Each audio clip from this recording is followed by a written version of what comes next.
आज के सत्संग में श्री हनुमान चालीसा जी की पंक्ति, विद्यावान गुनी अति चातुर, राम काज करबे को आतुर, प्रभु चरित्र सुनबे को रसिया, राम लखन सीता मन बसिया, इस पे चर्चा की गई।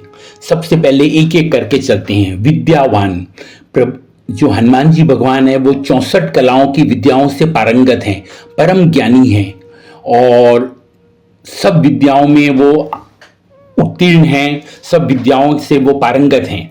गुणी दूसरा शब्द है, सभी सद्गुणों से विभूषित, अत्यंत गुणवान, सकल गुणों के सागर हैं हनुमान जी भगवान। अति चातुर, इसका अर्थ है अत्यंत कुशल और बुद्धिमान।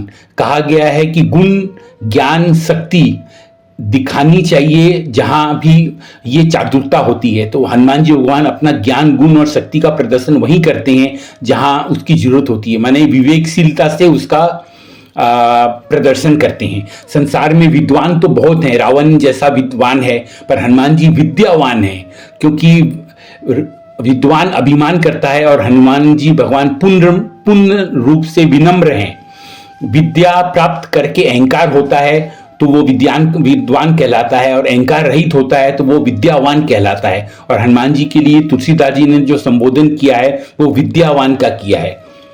विद्वत्ता जो हनुमान जी भगवान की है उसको जीवन में उतारना, जो उतार लेता है वो विद्यावान होता है। अति, दो गुणी और चातुर दोनों के सामने अति शब्द जोड़ा है।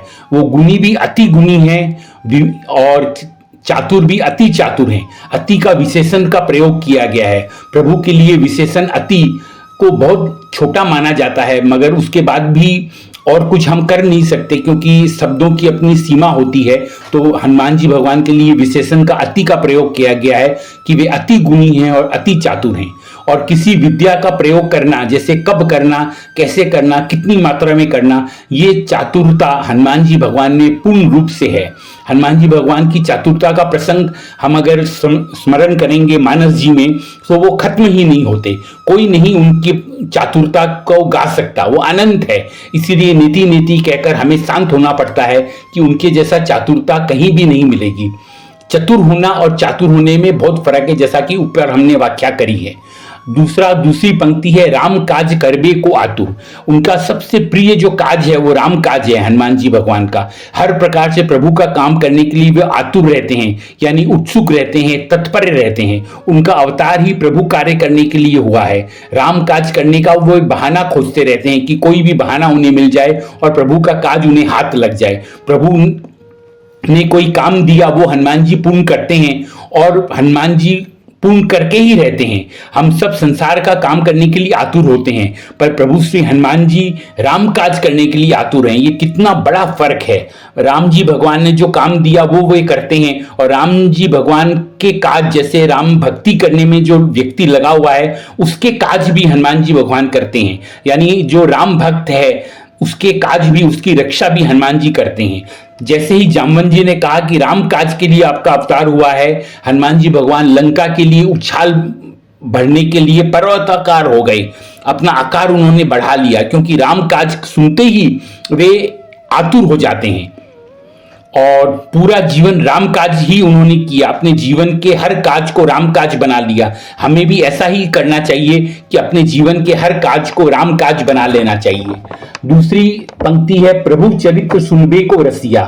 वो यहां ये नहीं कहा गया है कि रामचरित्र सुनबे को रसिया या कृष्ण चरित्र सुनबे को रसिया या शिव चरित्र सुनबे को रसिया, इसलिए कहा गया है प्रभु चरित्र सुनबे को रसिया। मतलब यह है कि वो रस लेकर लगातार श्रवण करते हैं। प्रभु के यश सुनना उन्हें अत्यंत आनंद मिलता है। प्रभु का गुणगान करना और सुनना उनको अत्यंत पसंद है। और वो सभी प्रकार के प्रभु के चरित्र, जैसे रामायण जी हो, रामचरितमानस जी हो, कृष्ण कथा हो, शिव कथा हो, देवी भागवत कथा हो, प्रभु के जितने चरित्र है वो सुनने के लिए आतुर रहते हैं, रस लेकर सुनते हैं। इतना डूबकर कथा श्रवण करते हैं जिसकी हम मिसाल भी नहीं दे सकते। हमेशा चाहते हैं कि प्रभु का गुणगान उनके आसपास होता रहे और वे सुनते ही रहे। केवल प्रभु चरित्र सुनबे को रसिया है। संसार का कोई चरित्र उन्हें अच्छा नहीं लगता। संसार में जहां जहां कथा होती है प्रभु श्री हनुमान जी वहां स्वतः ही पहुंच जाते हैं, बिना निमंत्रण के पहुंच जाते हैं। वे सबसे पहले आते हैं, सबसे अंत में जाते हैं और आंखों में आंसू भरकर प्रभु की कथा सुनते हैं। इतने रसिया वे प्रभु चरित्र सुनबे को रसिया हैं। राम लखन सीता मन बसिया, वे भगवान श्री राम जी के, सीता माँ के और लक्ष्मण जी के मन में बसने वाले हैं, मतलब उनके हृदय में निवास करने वाले हैं। इसका दूसरा अर्थ यह है कि प्रभु श्री राम जी, भगवती सीता माता और लक्ष्मण जी के हृदय में प्रभु श्री हनुमान जी बसते हैं। देखिए, दो अर्थ है कि उनके हृदय में राम जी, लक्ष्मण जी और सीता जी बसते हैं, और लक्ष्मण जी, राम जी और सीता माँ के हृदय में हनुमान जी बसते हैं। इसका संदेश ये है कि व्यक्ति जब अपने आध्यात्मिक ज्ञान, सद्गुणों और प्रभु के लिए व्याकुलता के कारण प्रभु को अपने हृदय में अपनाने के लिए स्थान दे देता है, बना लेता है, तो वो धन्य हो जाता है, जैसे प्रभु श्री हनुमान जी ने बनाया और वे धन्य हो गए। सांसारिक व्यक्ति के हृदय में उसके माता पिता, पत्नी, धन, आसक्तियां, पुत्र, पौत्र ये बसते हैं, पर प्रभु श्री हनुमान जी के हृदय में केवल और केवल प्रभु बसते हैं। ये कितना बड़ा फर्क है। तो ये आज की चौपाई है। अगली बार अगली चौपाई के साथ फिर अपना सत्संग जारी रखेंगे। जय श्री हरि।